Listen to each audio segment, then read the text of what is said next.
The individuals committing these crimes are violent and are not deterred by the thoughts of being arrested. Several charges, including failure to comply, release orders, and breach of probation, attest to their blatant disregard for the law.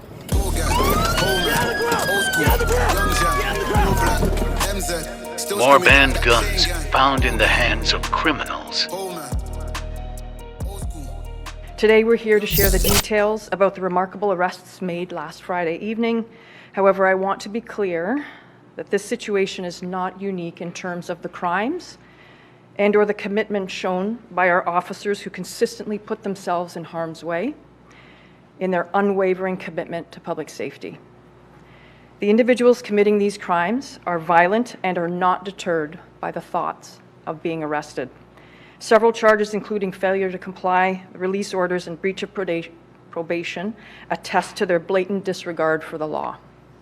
This particular incident involved 2 carjacking, resulting in 3 arrests and 3 seizures of firearms. A total of 54 charges have been laid thus far. Additional are pending. On Saturday, April 6, 2024, a resident was robbed of his blue BMW X5 in the Ellesmere and Kennedy Road area in Toronto. As the victim exited his vehicle, a white SUV pulled up behind him.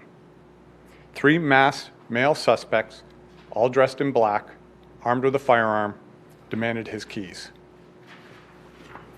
They took his vehicle, and thankfully, nobody was physically injured.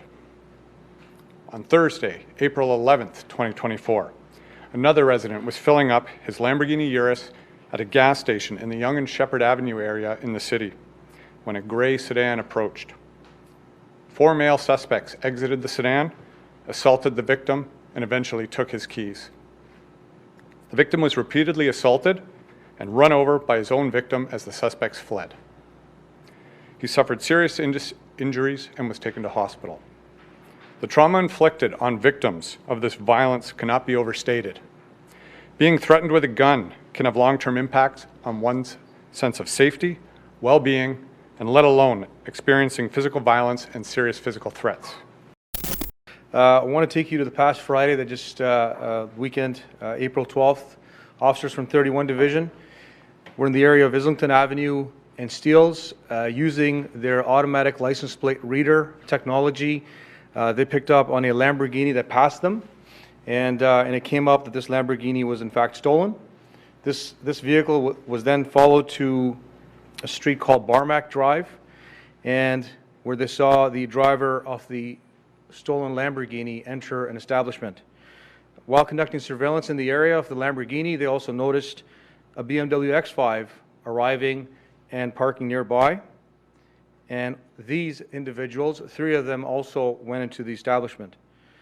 Officers quickly confirmed, using the technology they had, that this was the same BMW that Inspector Joe Matys just mentioned had been carjacked on April 6th.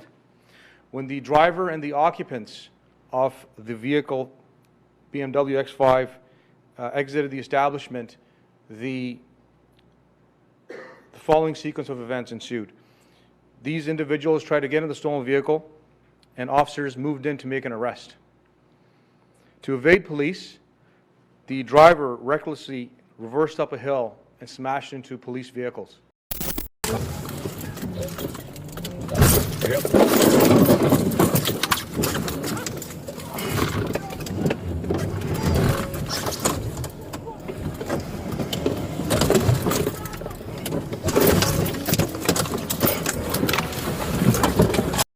Upon apprehension, the suspects were found to be in possession of more than $18,000 in Canadian currency and cash, 3 handguns. All 3 handguns had high-capacity magazines. They had ammunition in them, and there was a secondary magazine that each firearm possessed. What was of equal and greater concern was that one of the Glock handguns, which had a high-capacity magazine, also had an automatic switch.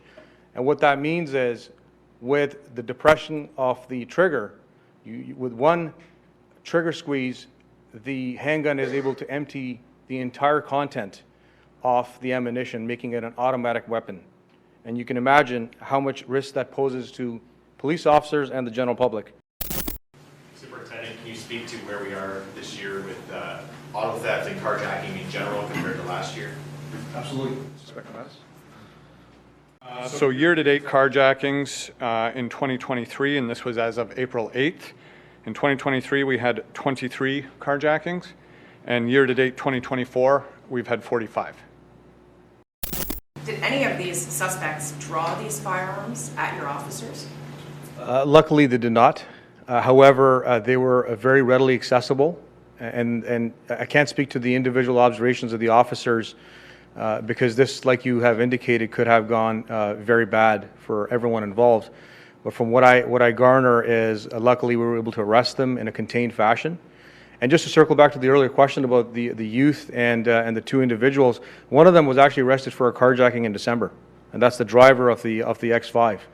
And that just highlights the challenges around this individual, very recently arrested, right back out and executing another carjacking, and then their actions, as you can see clearly, totally brazen, total disregard for the direction they're getting from police officers. They can see there's police presence in the area, and there's an active mindset to do whatever they can to get away, and of course they're armed.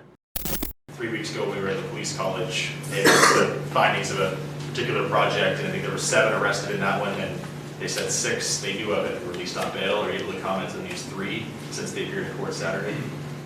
Yes, I can provide a few statistics. So the individuals in this case have been held in custody.